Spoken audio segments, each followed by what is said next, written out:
Okay.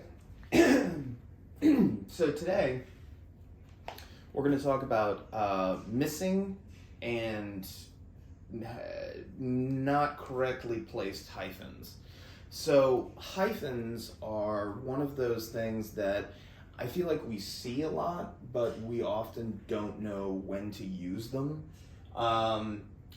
So the purpose of a hyphen, and a hyphen is different than a dash.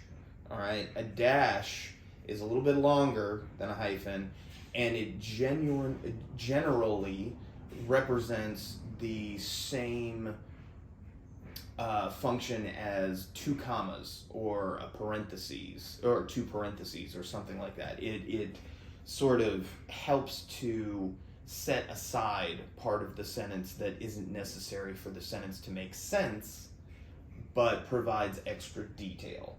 So this is about hyphens, and their purpose is to link words that are closely related, especially when they're adjectives describing a noun. So if we take a look at this first example here, this book describes 18th century food. So whenever you're talking about a particular time period in history regarding centuries, you always hyphenate 18th and century, 13th and century, 19th and century, 21st, whatever it might be, because these two words are both acting to describe as adjectives the food, but without hyphenating them, they seem like two unrelated words. So specifically, when you are talking about centuries like this, and it doesn't always matter whether they're written out like that or whether they're numerals, like 1 and 8, th, but that is one particular instance where you would see that. Another one that is fairly common would be this, like hand or man made.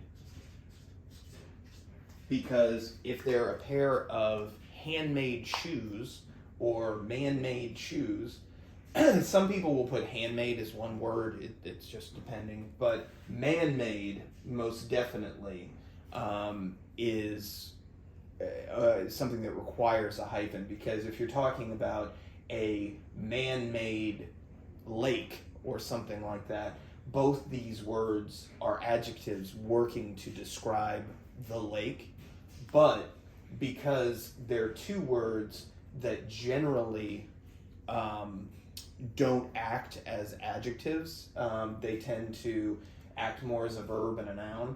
By hyphenating them together, they can actually work as an adjective. So for here, in sentence number 2, we have the dealership wants to buy back my car. Sorry about the little squiggle there. I accidentally made my Y too soon. Well, here we have two words that do have a relation to each other, but unfortunately both of these words are verbs, and you never ever hyphenate two verbs together. So buy back should either should just remain two separate verbs, non-hyphenated. So just remember, when it comes to hyphens, number one, they're different than a dash. That's a different element that you're working with there, punctuation. And their job is to link together two terms that may not act as adjectives on their own, but work when linked together because of their close relationship to act as adjectives, and then of course, remember, a hyphen never goes between two verbs. So at the end of the day, it's meant to indicate a close relationship between two words that act to describe the noun. All right?